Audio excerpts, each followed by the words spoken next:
Ok, vamos orar? Vamos orar. Eu oro, pastor. Eu oro. A irmã Mônica, ora aí. Pode orar, meu irmão. Senhor, nosso Deus e Pai, neste momento, Senhor, queremos te agradecer, Pai, por estarmos aqui mais uma noite, aqui com o nosso pastor João, Senhor. Muito obrigada, Pai. O Senhor levantar esse cérebro que é capacitado, Senhor, e que possa trazer para nós estudos sobre as tuas escrituras, Pai, que a gente precisa aprender para poder passarmos para outras pessoas. Queremos te pedir perdão também pelos nossos pecados, que o Senhor traga entendimento, Senhor, apologética para nós, Senhor, que traz clareza, elucida nossa mente, Pai, para que a gente possa entender, ter entendimento e conhecimento, Senhor, das tuas escrituras. Nesse momento também eu quero orar pela esposa do pastor João, Senhor, que o Senhor possa estar visitando ela nesse momento.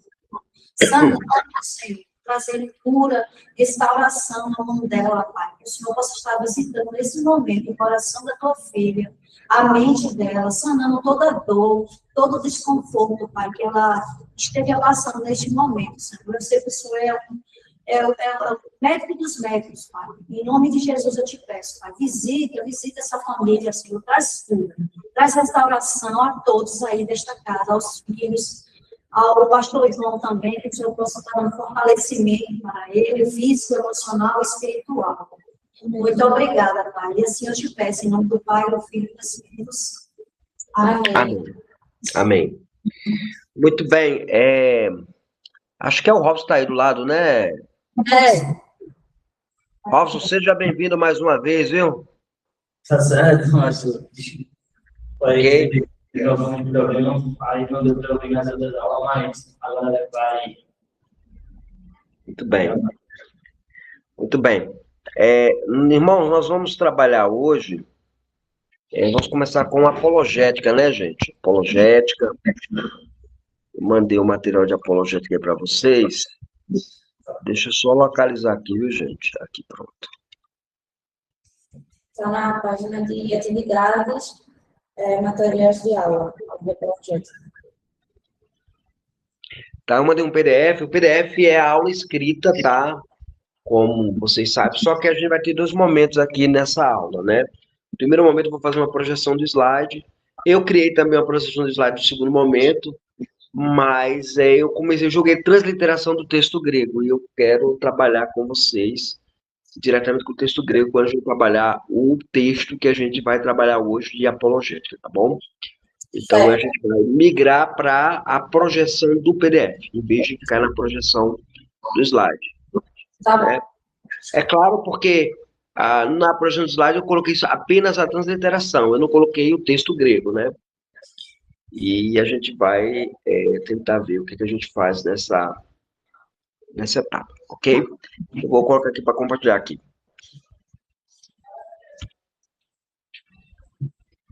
Depois você vai mandar o slide, né, professor? Qual o slide do apologética? Eu mandei o script, né, o texto escrito, mas se vocês quiserem o slide, eu posso mandar depois, tá bom? Tá bom. Vocês querem o slide? É bom depois. Viu? Eu mando depois para vocês, tá bom? Certo.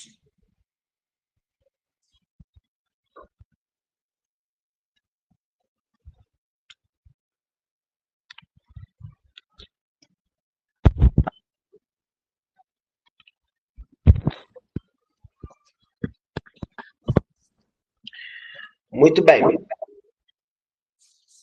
Nós vamos trabalhar hoje. A Guerra das Cosmovisão, a segunda aula, né? Que é o fundamento da apologética e a estrutura do pensamento cristão. Deixa eu ver aqui. Ele tá me ligando aqui, gente.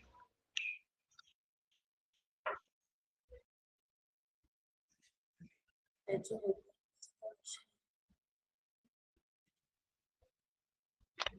eu tirar aqui.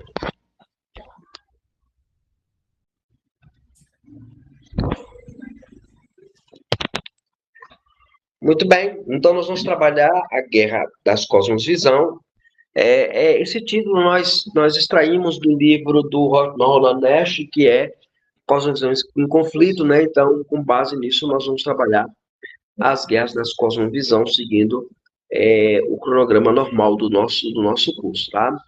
E será os fundamentos da apologética, é o primeiro módulo, fundamentos da apologética, então nós temos que entender a apologética, o que ela é, e a cosmovisão, o que deriva, o que faz acontecer a necessidade de apologética, tá?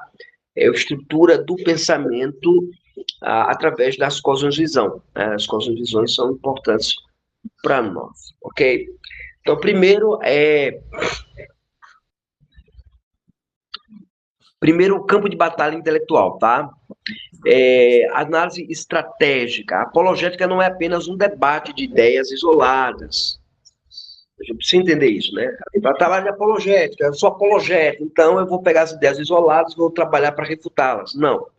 Ela não é isso, mas ela é um conflito de sistemas totais, tá? Se você parar para estudar sobre cosmovisão, há muita coisa hoje no mercado sobre cosmovisão, tá? Literatura sobeja.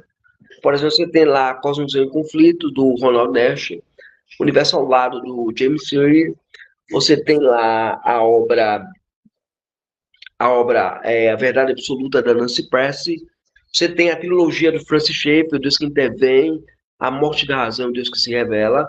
Essa trilogia ela é um pacote completo para você entender o que é cosmovisão, uma linguagem filosófica muito interessante, muito boa de estudar. É a maneira que você tem de encontrar argumentos para refutar o ceticismo e o ateísmo. São obras excelentes nesse sentido, tá? Então, é o sistema total, né, que você tem, como englobam, para nós, ocidentais brasileiros, nós não conseguimos perceber a importância da cosmovisão, porque nós rompemos com isso. Nós acabamos rompendo com isso.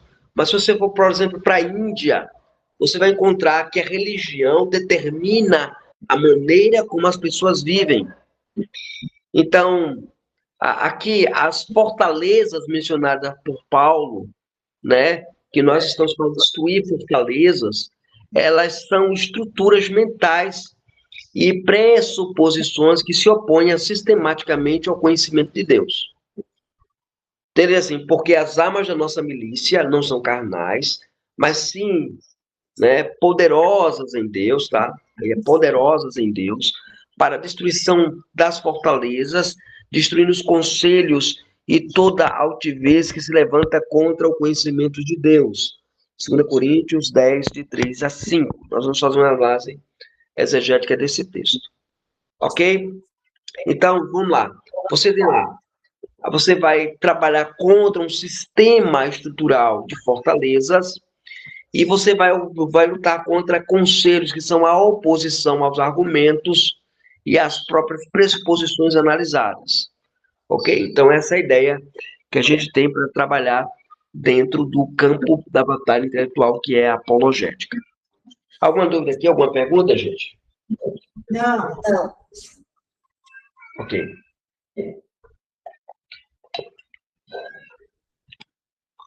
Então, o que é uma cosmovisão? Essa é a primeira questão que a gente precisa entender, né? O que é uma cosmovisão? Veja, cosmovisão nós podemos colocar uma ideia de o sistema operacional da realidade. Isso é uma cosmovisão. Ela envolve a arte, ela envolve a política, ela envolve a família, envolve a economia, envolve ciência.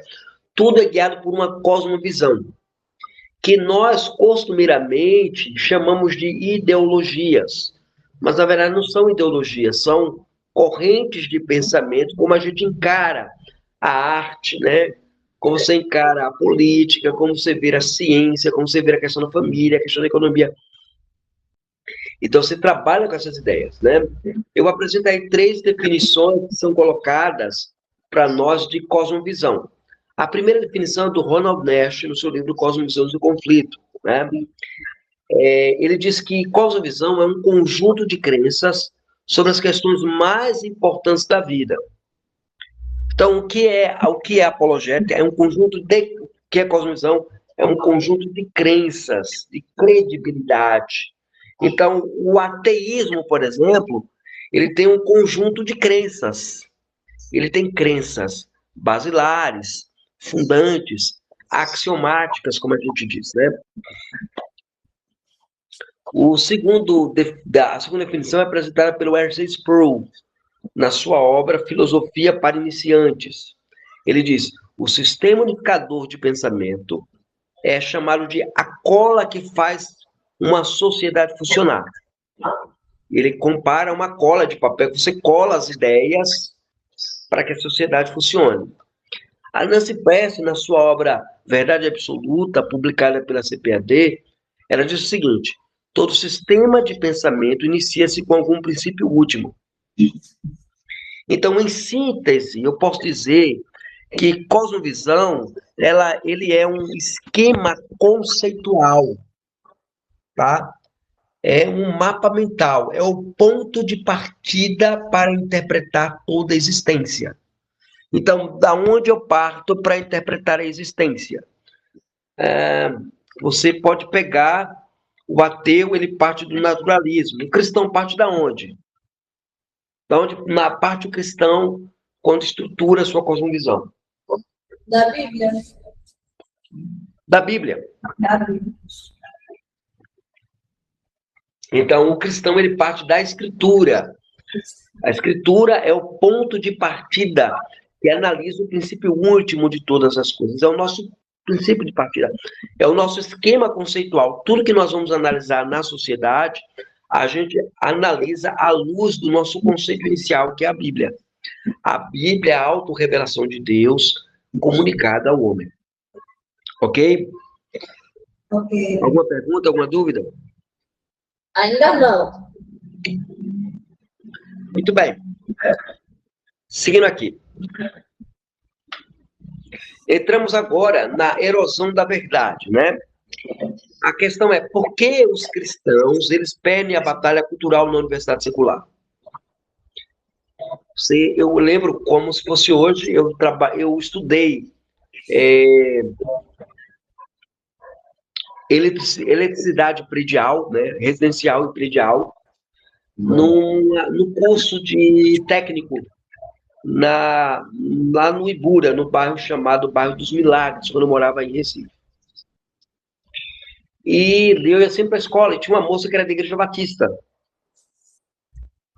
O nome dela é Ednúbia, o nome dela. E essa moça, ela é uma cristã muito fervorosa, até que ela conseguiu passar na universidade. E na universidade, ela aceitou os pressupostos naturalistas. E ela negou a fé cristã e saiu da igreja. E a pergunta é exatamente isso aqui: por que os cristãos perdem a batalha cultural na universidade secular? Primeiro, por causa da antítese. Tá? O cristianismo histórico tem os pés plantados na antítese, ou seja, verdade versus erros. Sem ela, a fé perde o sentido. Então, o diagnóstico é o seguinte: a negação da antítese, ou seja, a queda da ideia de absolutos, destrói a distinção entre verdade e erro. Falta de uma cosmovisão bíblica estruturada gera isso. Ou seja, quando você hoje, no debate público da universidade, você encontrará professores dizendo assim: não existe verdade absoluta. Toda verdade é relativa. Toda verdade é verdadeira, que se completa e se compõe. Porque a filosofia acadêmica, ela segue a metodologia de Hegel. A tese, a antítese, que gera a síntese. Estudando essa estrutura de pensamento hegeliana, que inclusive permeia os nossos seminários teológicos, tá? Então, nessa ideia hegeliana, vai dizer que a verdade, ela é apenas um processo de síntese, portanto, ela não é absoluta. Ela não sendo absoluta, ela tem que ser relativizada. Você derrubando essa ideia, você derruba a ideia de uma ética universal. Por isso você vai ver a batalha cultural nas peças nos filmes. Por exemplo, na década de 80, eu estava comentando inclusive isso para o meu filho essa semana. Eu gosto muito de filme antigo. Filme antigo mesmo. Filme antigo, década de 50, 70, 80, eu gosto de filme antigo. E tem um filme da década de 80, chamado Robocop. É a trilogia, né? Quem é antiga que conhece, né? Trilogia Robocop. E há uma cena quando o Marcel Murphy, ele é assassinado. Naquela época, você tinha lá o cara segurando o braço dele, o cara pega a 12 e atira na mão dele.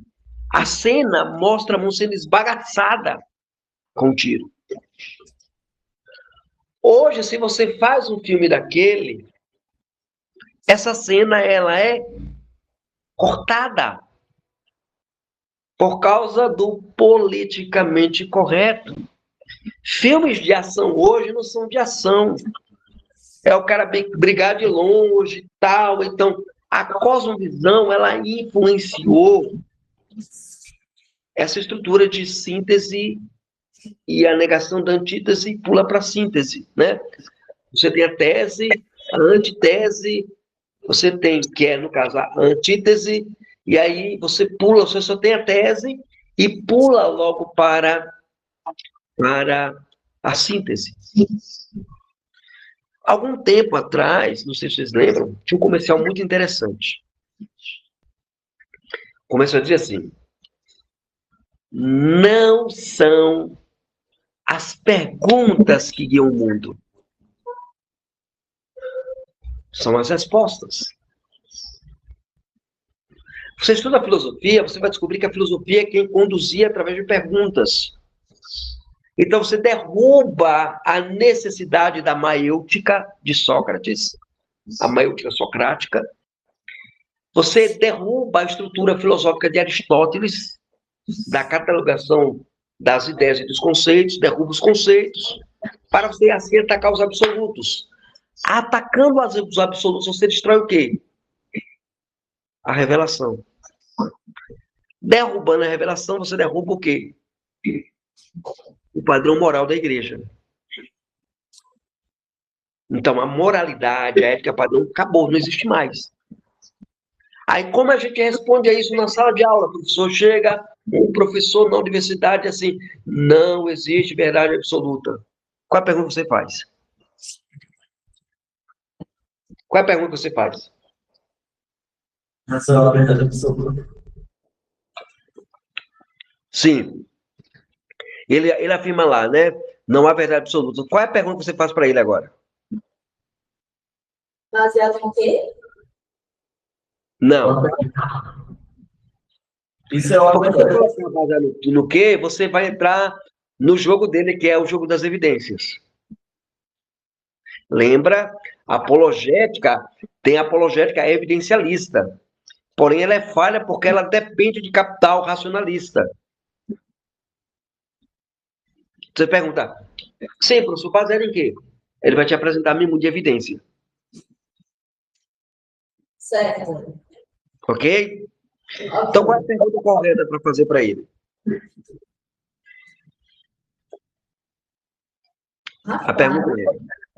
A pergunta é: como você sabe disso? E se ele me apresentar evidências? Aí você diz a ele que ele está fugindo pela tangente. Porque se não há absolutos, como é que ele sabe que aquilo é um absoluto? Porque ele estabelece um absoluto. Qual é o absoluto? Não há absolutos. Como é que ele sabe disso? Da onde ele extraiu isso? Como é que ele cria um absoluto negando os absolutos? É como um cético. Não há conhecimento. Tá, o que você está ensinando é verdade?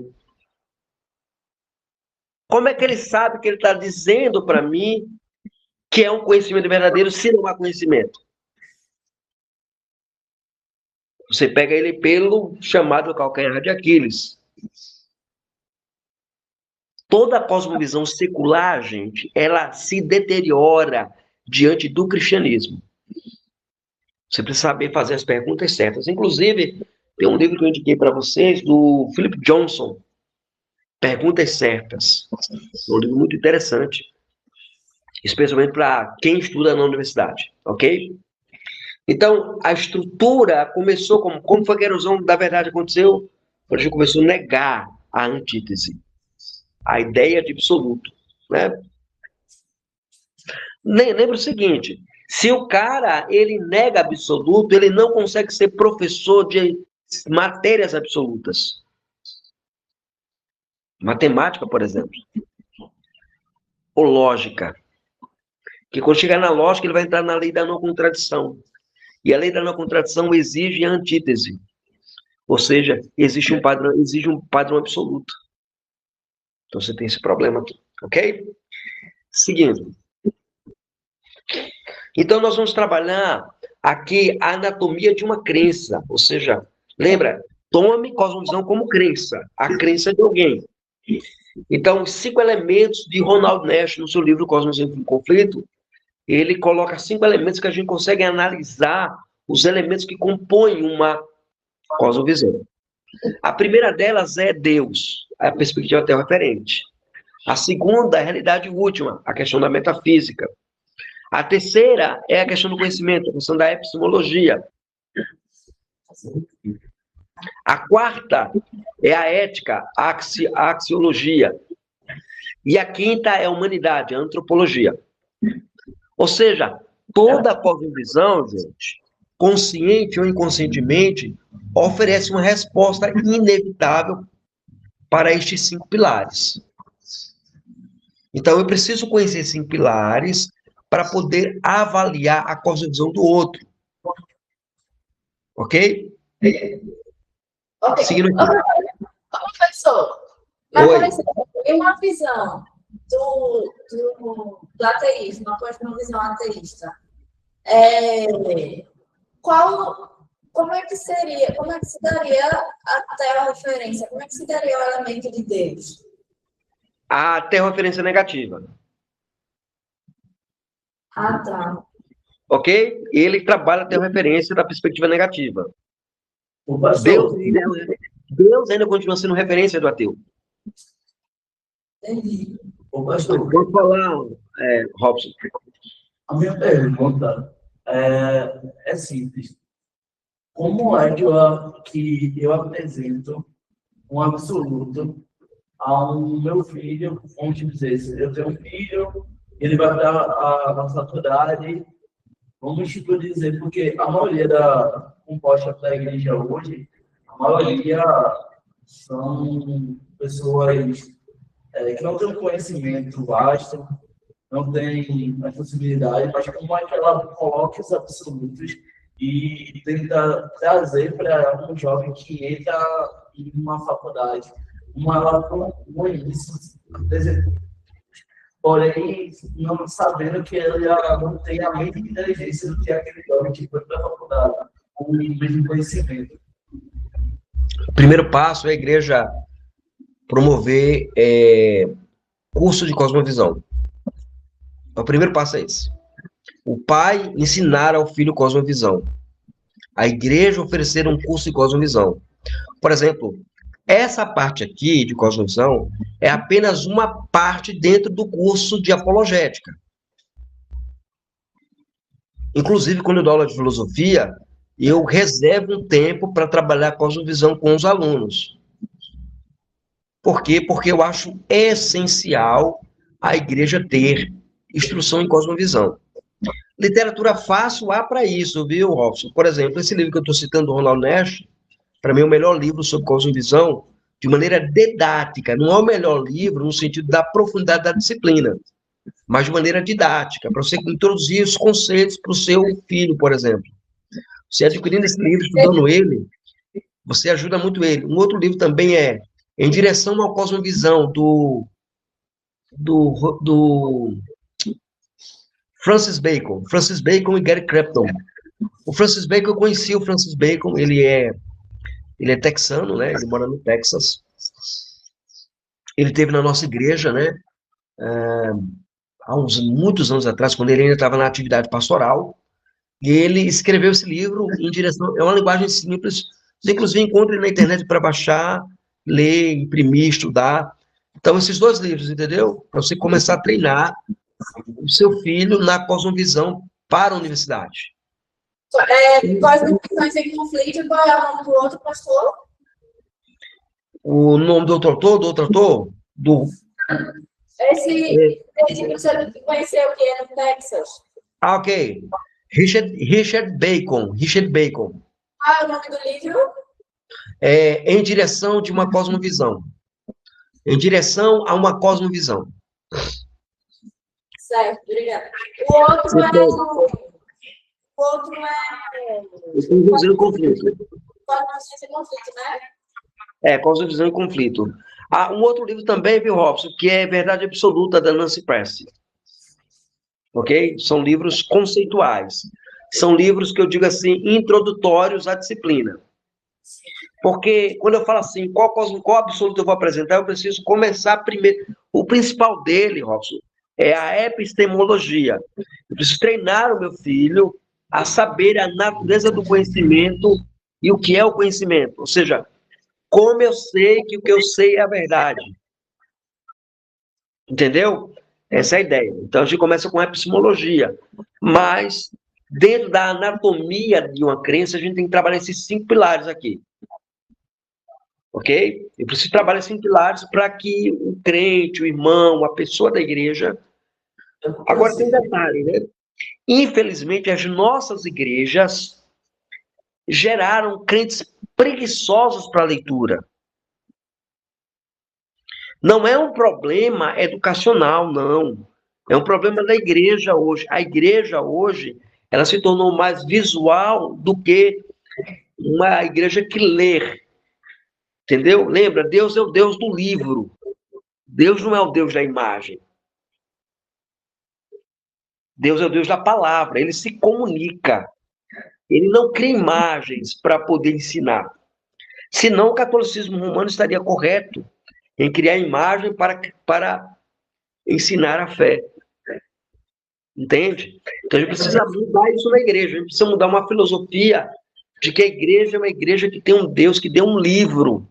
Porque se Deus não quisesse que você lesse, ele não daria um livro. Porque isso é uma preocupação que eu tenho muitas vezes muito forte. Porque eu acho que isso foi um susto, porque quando eu descobri que o John Piper, ele é ateu, foi a parte daquilo que foi ensinado nas faculdades e tal. E aí eu fiquei meio que fascinado, porque, assim, pela sabedoria que o John Piper tem, todo o conhecimento, toda a preocupação, muitos filhos dele se tornar um ateu e aquele ateu militante, isso é meio que assustador, sabe, pastor? Sim. Aquilo que você... Porque é muito estranho, assim, pelo menos eu vejo isso, pessoas que nasceram, tipo, na igreja, viveram o evangelho, vendo os pais tendo uma fé, tendo uma vida piedosa, e aí os filhos que vão um motivo de alegria, na verdade, ser um motivo de decepção para os pais. Porque, de repente, ele já está vivendo coisas que os pais atacam e contradizem direto. Veja, uma das coisas que você mencionou é a questão da pessoa ser criada na igreja, ter uma família piedosa. Veja, a academia não respeita os piedosos. Entende? Então, veja, é uma falha estrutural, radicalmente estrutural. Quantos pastores você conhece que gostam de apologética e de cosmovisão? Conta nos dedos. Quantas coisas você passa anos e anos na igreja e quantas vezes você ouviu na igreja um estudo, uma pregação, o pastor mencionar apologética ou cosmovisão? Ou que indicou você uma literatura da área? Entende? Então, é uma questão estrutural. A igreja, ela como diz Schaeffer, né? Schaeffer diz no seu livro Deus que Intervém, ele diz que a igreja sempre é a última na corrida intelectual. Por quê? Porque a igreja, ela só percebe, ela só é reacionária quando ela vê que está perdendo espaço. Ela não trabalha as pressuposições antecipadamente. Entendeu? É necessário que haja uma fuga de meio mundo de gente da igreja, quando entra na universidade, para que alguém desperte. Nossa, eu preciso ir atrás de alguma coisa que me dê fundamentação para eu não perder os que estão aqui. Ou para que eu tenha condição de buscar os que estão lá. Então a gente tem que aprender a ensinar os nossos filhos. Eu vou dar um exemplo aqui, básico aqui, que isso aconteceu com o liberalismo teológico, mas serve também para a questão que está em tela aqui. Durante a década de 80, a Convenção Batista dos Estados Unidos do Sul, ela era eminentemente de uma linha teológica liberal. Então, os professores da academia eram liberais, que negavam os milagres, negavam que Jesus andou sobre o mar, negavam a realidade metafísica que a Bíblia apresenta. E aí o grande problema, qual é o grande problema? Que você tinha que mandar pessoas para esse seminário, na União Batista, né? Para se formarem como pastores para ensinar na igreja. E você acaba fazendo o quê? Replicando um veneno. Até que um pastor chamado Albert Moeller, um dos grandes eruditos que tem no meio batista hoje, Albert Moeller, ele decidiu fazer da igreja dele, os candidatos, ele começar a tutoriar os candidatos. Mandou os candidatos ler todo tipo de veneno liberal possível, que tivesse, Bultmann, e a companhia, todo mundo. Leiam, aí eles leram. E ele veio para a escola dominical, e na escola dominical o Moeller começava a debater e confrontar, e quando os caras se convenciam de que o cristianismo era verdade, se vocês conseguem defender o cristianismo lá na faculdade, conseguimos, então vocês podem ir para o seminário. Aí mandava para o seminário. E os alunos na sala de aula comiam pau com os professores, que se diziam crentes, mas não eram crentes. E eles começaram a comentar, entendeu? Afrontaram. Sabe o que aconteceu? Em 10 anos, o seminário foi retomado pelos conservadores. A União Batista do Sul agora, ela é totalmente calvinista, e nenhum professor hoje pode entrar na universidade deles se não crer na inerrância, autoridade e suficiência da Bíblia. Então, assim, começa onde? Começa na escola, começa na igreja, em casa, no lar, entendeu? Você treinar a pessoa. É uma pena que a igreja, ela é assim, né? A igreja, infelizmente, é desse jeito. Então, essa preocupação que a gente tem que ter, entendeu? Pode falar. Eu até entendo nesse sentido. Mas no mundo, onde tem várias direções, como a internet e com todas as formas de cosmovisão, tipo, a cosmovisão de cada um, como mostrar para o meu filho de forma assim, não só de prática, mas de sentido. Porque, eu não consigo ver como falar. Eu acho que essa luta a gente perdeu. Porque eu tô falando disso atrás de mim mesmo. Porque às vezes, tipo, eu tava assistindo uma animação infantil, quando eu me deparo, uma mulher fica nua e eu fiquei, caramba, o que tá acontecendo? Tá entendendo? Sim, o que está acontecendo é que eles querem seduzir o coração dos nossos filhos. Isso. E aí eu fico... Isso é cosmovisão. Então você tem que pegar os valores cristãos, a ética, né? O que a cosmovisão pensa sobre a ética? A gente vai ver isso aqui, né? Vai ver isso aqui. Vai ter uma outra aula que eu vou falar sobre cosmovisão também. Eu vou falar como escolher uma cosmovisão. Então, é uma aula que a gente vai ter para tratar disso. Acho que a próxima aula vai ser sobre isso. Como escolher uma cosmovisão. Porque é fundamental que a igreja saiba onde ela está.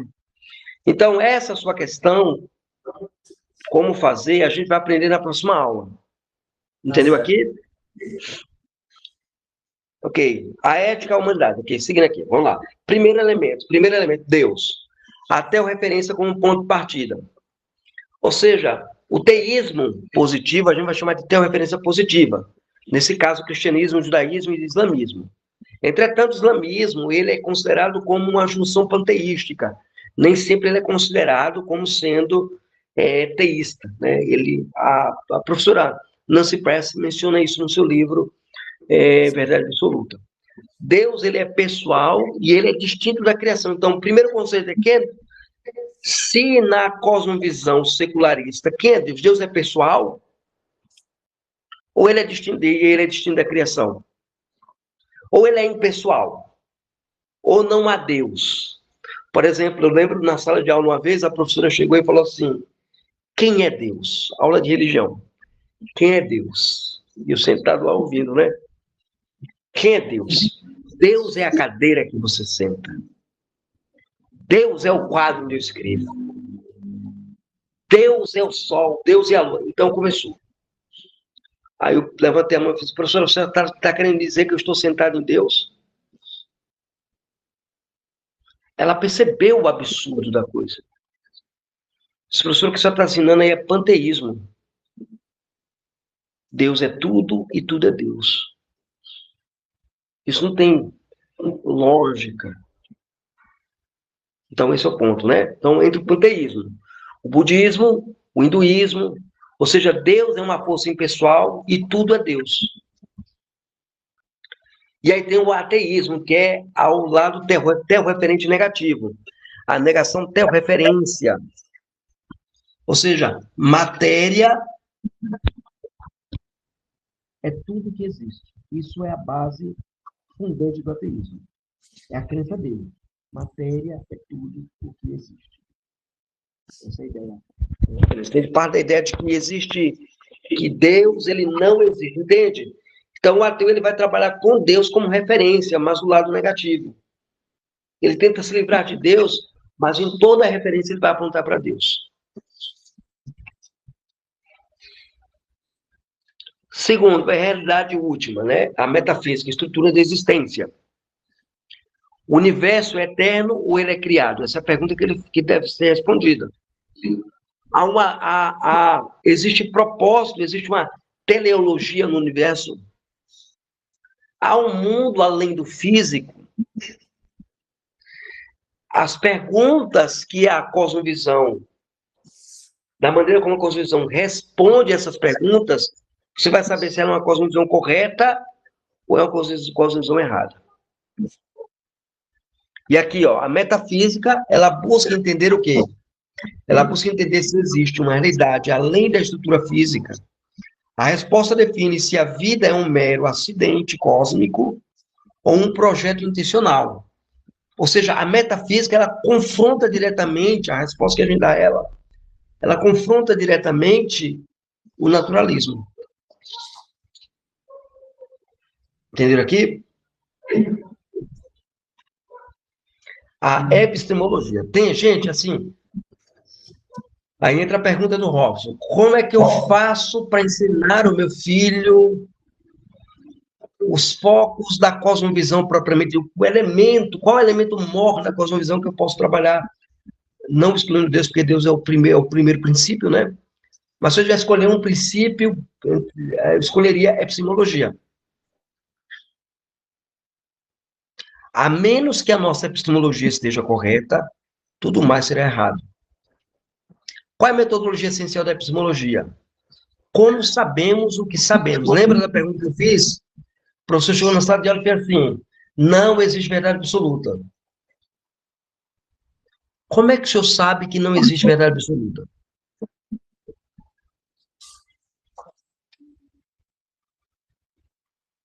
Ou seja, como você sabe disso? A epistemologia, nesse caso, é um mecanismo de julgamento. Se a ferramenta de medição estiver quebrada, a cosmovisão será distorcida. Quarto elemento, a ética. A axiologia é o estabelecimento de juízos.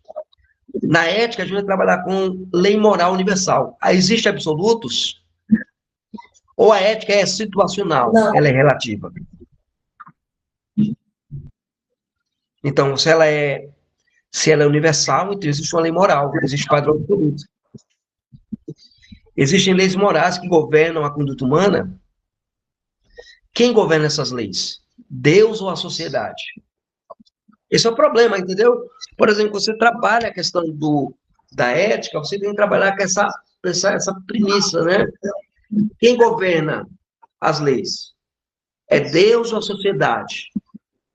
Os padrões são universais para todos ou muda conforme a situação ou segundo a região?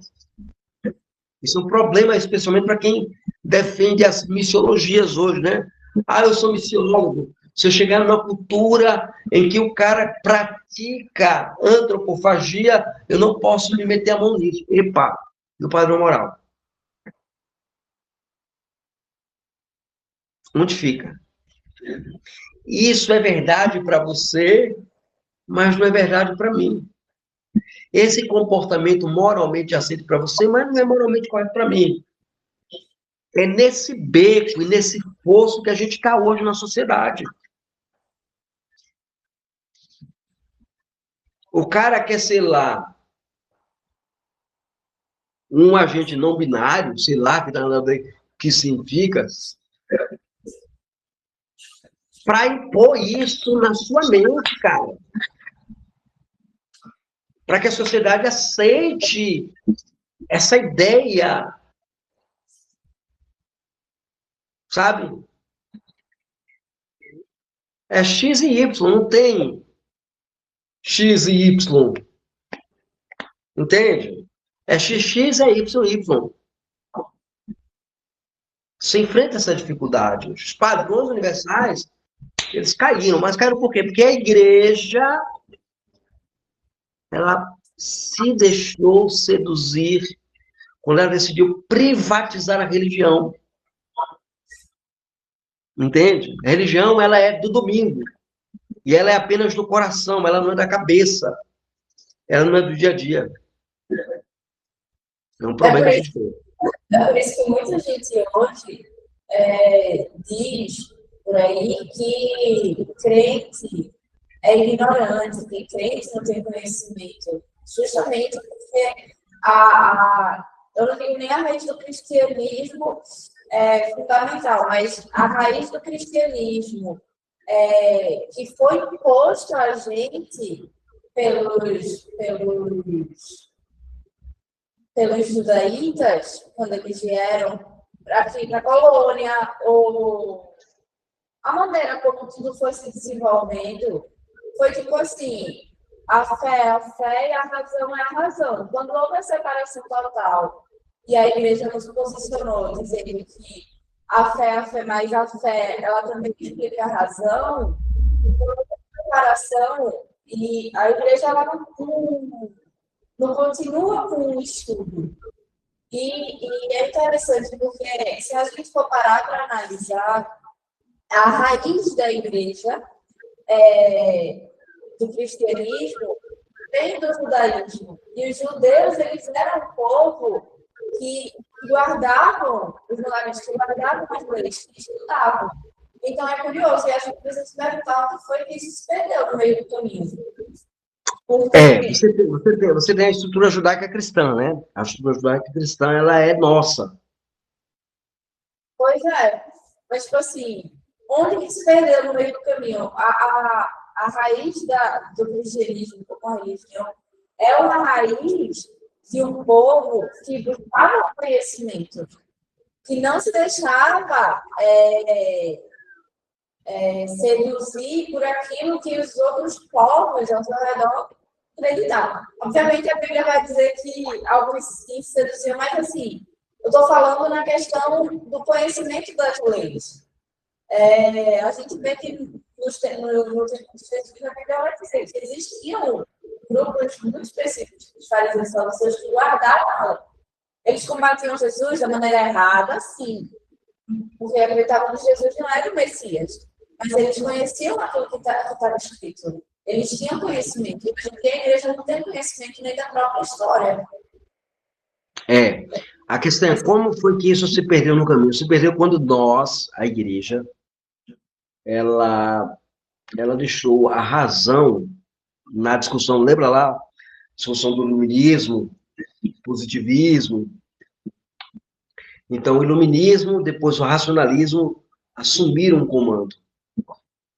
E aí acabou, meu amigo. Acabou. A igreja foi só ladeira abaixo. E às vezes eu percebo assim que quando a gente vê uma parte apologética, quando a gente vê uma discussão apologética, é a igreja batendo na própria igreja. É calvinista como arminianismo, é pré-tribulacionismo com pós-tribulacionismo. A igreja, tipo assim, é muito bom enfrentar a igreja. Só que, tipo assim, eu não estou falando de um debate saudável. Tá entendendo, pastor? Eu estou falando que, às vezes, a gente está tão preso nas nossas discussões que, às vezes, a gente deixou muito criar uma cultura.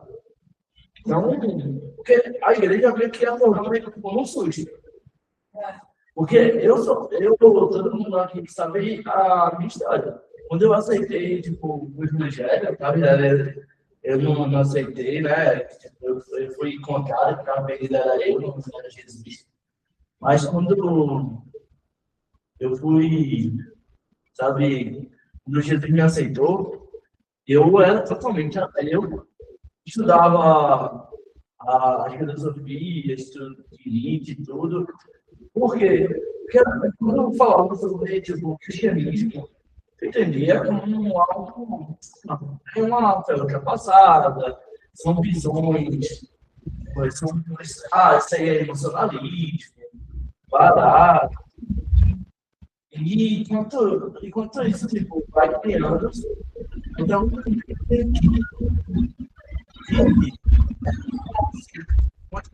eu vejo que a partir do viver na fé que mudou a minha cabeça. Assim, tipo, e quando eu falo mesmo que eu fui gerado, que era tipo, um pentecostalismo de primeira, tipo, pentecostalismo, acho que segunda onda, não vou dizer o clássico, porque eu acredito que eu seria assim, tipo, o que acontece? Poucos sabem qual era o princípio básico de fé. Quando eu lembro até hoje que eu falava com uma senhora, eu dei graça e paz. A irmã olhou para mim e disse: o que é graça? Coisa fundamental, coisa básica da nossa fé. Veja, essa é uma crise que você tem, não apenas do ponto de vista de uma irmã da igreja que você encontra e ela quer saber o que significa a palavra graça, né? Mas, inclusive, pessoas... eu vou citar um exemplo aqui. Quando eu estava concluindo o seminário presbiteriano do Norte, aí em Recife, o SPM, no último ano, um rapaz, eu estava falando sobre os solas da reforma, né? E o cara falou assim, perguntou assim, estava se formando, né? O que é isso? Como é que o cara passar 4 anos nos seminários, vai ser pastor da igreja, e não sabe o que são escolas da reforma? Aí eu falei assim, meu irmão, deixa eu te falar, o membro da minha igreja, da escola dominical, ele sabe mais disso do que tu, cara. Então, assim, veja, a crise chama-se, veja, se o Matheus estivesse aqui, ele ia gostar. Aquele Jean Paul Sartre, grande filósofo, disse assim: na escada do conhecimento, os degraus são feitos de números. eu parafraseava ele, até hoje eu parafraseio, e digo assim, que na escala do conhecimento, os degraus são feitos de livros. Porque falta na igreja o espírito de estudar, de ler. A coisa básica que o Robson levantou, a coisa básica, estudar. Um curso desse aqui, gente, era para toda a igreja participar. Eu vou dizer uma coisa para o senhor, pastor. Não estuda e, assim, taxa com, muitas vezes, soberbo que busca o conhecimento. Tipo assim, não tem interesse e acha que é besteira em buscar conhecimento. Mas eu acho que mas nesse ponto, assim, eu vou falar assim que demonstra muito. Porque eu vou dar um exemplo, tá? Como eu falei, nessa igreja que foi encontrado por Deus, tipo, tinha um cara que, tipo, ele era mestre, tipo, sabe aquela pessoa que você bebê, tinha... E você tentou, tipo, conversar com ele, o que ele falava era lei. Se você dissesse, não, mas isso? Aí ele olhava para você e disse, você tem isso. Aí você, não. Quando você tiver isso, a gente conversa. Então, assim, às vezes, Duda, talvez pelo mau testemunho, tá entendendo? Pelo mau testemunho de alguns mestres, de alguns que deveriam, na verdade, ter esse coração de ensinar. Tá? É do tipo assim, Robson, é do tipo assim, a Robson faz uma pergunta, né? Por que você acha que é isso? Assim, olha, aí pensa, por acaso você tem mestrado, você tem doutorado, você tem especialização, não, então, quando você tiver isso, você não vai gostar comigo. Gente, deixa eu dizer uma coisa para vocês, né?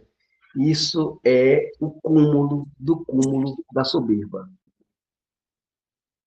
Sabe? Isso para mim é o cúmulo do cúmulo da soberba. Porque não é o diploma na parede que diz que você é competente. É bom ter o diploma na parede, é excelente. Mas eu quero ver no tete a tete, no dia a dia, como é que é a coisa.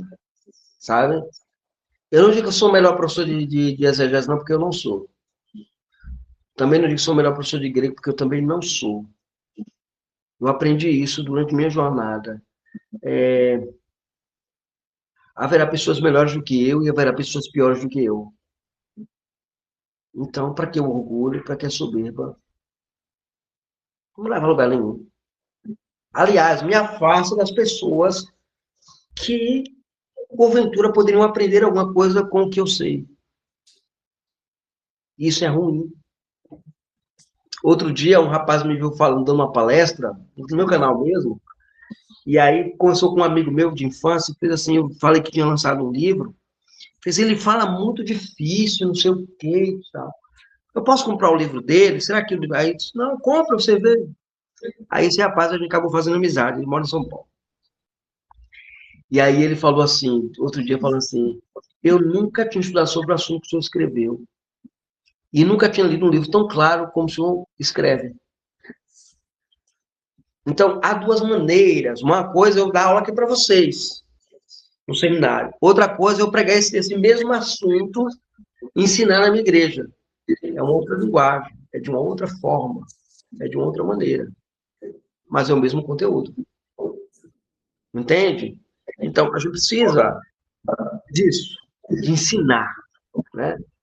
E eu acho que o que Duda falou é fato. Tipo assim, as pessoas não querem vir aprender e acham ruim quem quer aprender. Que é do tipo, olha, você, para que estudar teologia, rapaz? Mas é isso que eu estou falando. Eu concordo, mas eu acho que também tem por causa desse testemunho ruim de pessoas que deveriam ensinar e ter essa prepotência, sabe? Sim. Assim. Só ele domina aquela área, né? Só ele domina aquela área, só ele que sabe aquilo, só ele que conhece aquilo. Você tá no meu, no meu pezinho, você é o estado dos meus pés. Isso é Isso. terrível, gente. Então, Isso é terrível.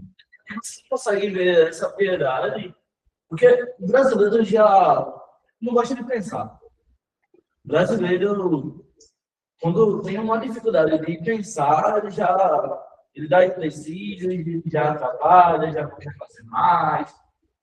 Então, tipo, quando você tem uma pessoa que está com vontade, está com desejo de aprender mais, de querer aprender, e aí ela encontra, tipo, uma soberba, porque, imagina, você está vendo uma pessoa que tem um conhecimento, e aquilo que ela fala não está expresso na vida dela, tá entendendo?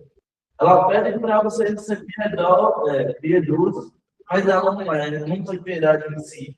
Então, tipo assim, eu Sim, queria a igreja um olhar feio, um olhar de tipo, ou se eu for para a teologia, eu só, na verdade, eu vou ficar tão arrogante que eu não quero saber, tipo, eu não quero saber disso, não quero saber do conteúdo. E aí, o momento de pregações que viraram é, um sofisma. Por causa de criou um sofisma da igreja que a letra mata. Tá entendendo? E essa, porque se você ler o texto, está claramente falando da lei. E está falando sobre a vida do Espírito, sobre a antiga aliança e a nova aliança. Só que a frase, o texto, foi tão distorcido que para o coração dessas pessoas, a pessoa que quer saber é arrogância. A pessoa que quer, porque ela vai, porque ela já conheceu uma pessoa que já foi assim, que está desse jeito. Então, tipo, tem esse mau testemunho com esse sofisma na igreja. E aí estabeleceu isso na mente. Aí quando precisa ver, por exemplo, como eu falei, o filho indo para o ateísmo, um filho, sei lá, dizendo que quer ser uma vaca. Aí foi mostrando que tem um ensinamento, mas se ela tivesse pelo menos o básico, não daria esse sentido para a vida do filho, ele entender que ele não é uma vaca. é basicamente isso mesmo. Ok, deixa eu perguntar.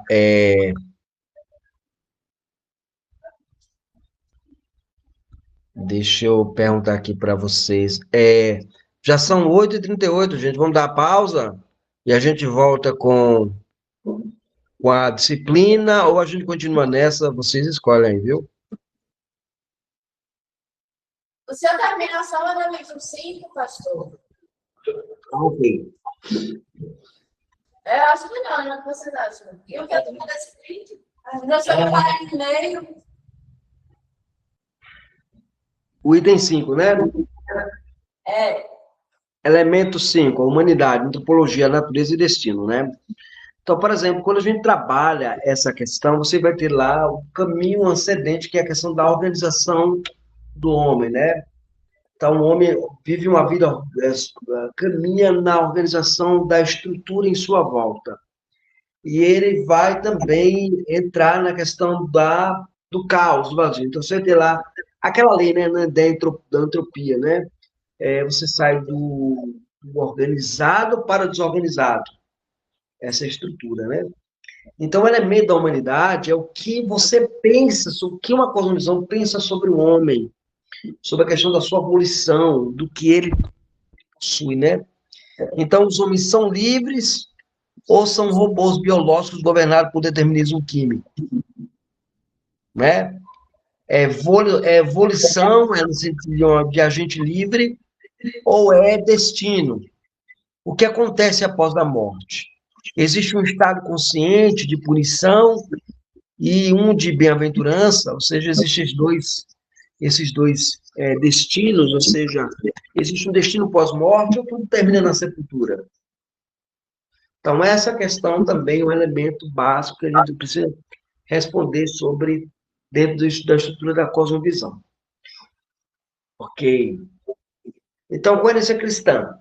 O cristianismo não é apenas uma religião, mas ele é um sistema unificado que responde aos 5 elementos com consistência lógica essencial. Então, qual é a missão? Para sobreviver à guerra cultural, É necessário desenvolver uma cosmovisão bíblica robusta. O alicerce, o cristianismo histórico, ele tem os pés plantados na antítese. Sem ela, não tem sentido o cristianismo, né? E aí nós encerramos aqui essa primeira parte.